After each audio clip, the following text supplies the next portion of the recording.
Le CV vidéo, simple tendance ou vrai game changer? Dans un marché du travail où il faut se démarquer à tout prix, cette question est sur toutes les lèvres. Est-ce que c'est juste un gadget de plus ou est-ce que ça peut vraiment faire la différence pour des prochains jobs? C'est ce qu'on va voir ensemble.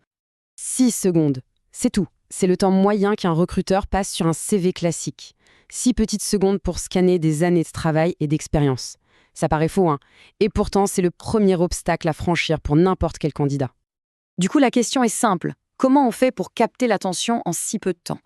Quand on est noyé au milieu de centaines d'autres candidatures qui se ressemblent toutes, comment on sort du lot? Eh bien, c'est exactement la promesse que fait le CV vidéo. Allez, rentrons dans le vif du sujet. D'abord, c'est quoi, au juste, un CV vidéo? On va décortiquer le concept pour bien comprendre de quoi on parle et pourquoi ça fait autant de bruit en ce moment. En fait, l'idée est assez simple. C'est une vidéo très courte, entre 1 et 3 minutes, où un candidat se présente. Mais l'objectif, ce n'est pas juste de réciter son CV.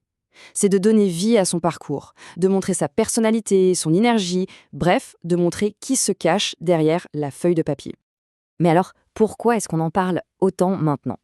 En réalité, c'est un peu la tempête parfaite. Le recrutement devient de plus en plus digital, les nouvelles générations sont nées avec la vidéo dans les mains, et pour certains métiers créatifs ou commerciaux, savoir bien communiquer à l'oral, c'est devenu un critère essentiel. Bon, maintenant qu'on a posé les bases, voyons le côté vraiment intéressant de la chose. Quels sont les avantages concrets du CV vidéo? Qu'est-ce qu'il peut apporter de plus qu'une candidature classique?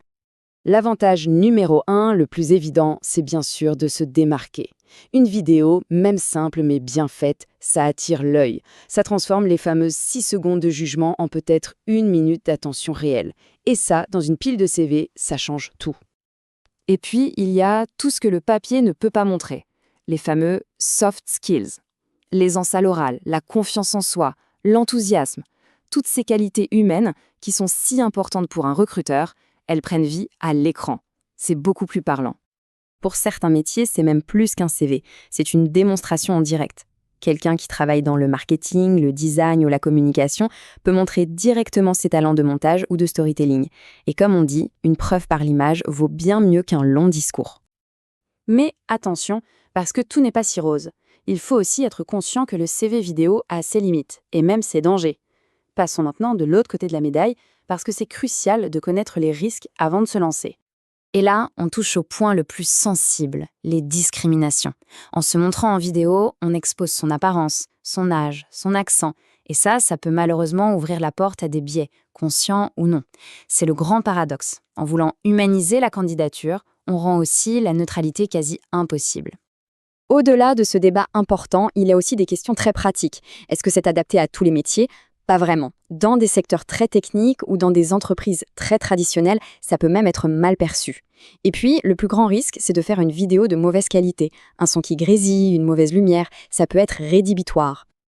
Alors, maintenant qu'on a vu le bon et le moins bon, la question c'est comment on fait pour que ça marche? Comment s'assurer que sa vidéo soit un vrai plus et pas un handicap? Voyons les clés du succès. D'abord, que pensent les recruteurs? Les chiffres sont intéressants. Il n'y a qu'un quart d'entre eux qui en utilisent régulièrement. Par contre, si on additionne ceux qui sont ouverts à l'idée, on arrive à 60%. La leçon à retenir? Il ne faut pas l'envoyer à n'importe qui, mais bien cibler les entreprises qui sont prêtes à jouer le jeu. Du coup, pour réussir sa vidéo, on peut suivre une recette en 3 temps. 1. Bien définir son objectif. Est-ce que l'entreprise est le bon public pour ça? 2. Structurer son message. Il faut que ce soit court, pro et que ça aille droit au but. Et 3. La technique. Le son et l'image doivent être impeccables. C'est non négociable.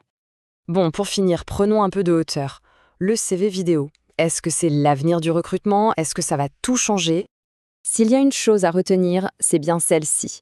Le CV vidéo, ce n'est ni un gadget, ni une solution miracle. C'est un outil de plus, un outil complémentaire, puissant quand il est bien utilisé et bien ciblé, mais qui ne remplacera jamais un bon vieux CV bien écrit. Alors au final, révolution ou simple évolution? La question reste ouverte, l'avenir nous le dira. Mais une chose est sûre, le CV vidéo nous pousse tous à réfléchir à la manière dont on se présente et à se demander comment, au-delà des compétences sur le papier, on peut vraiment montrer qui on est.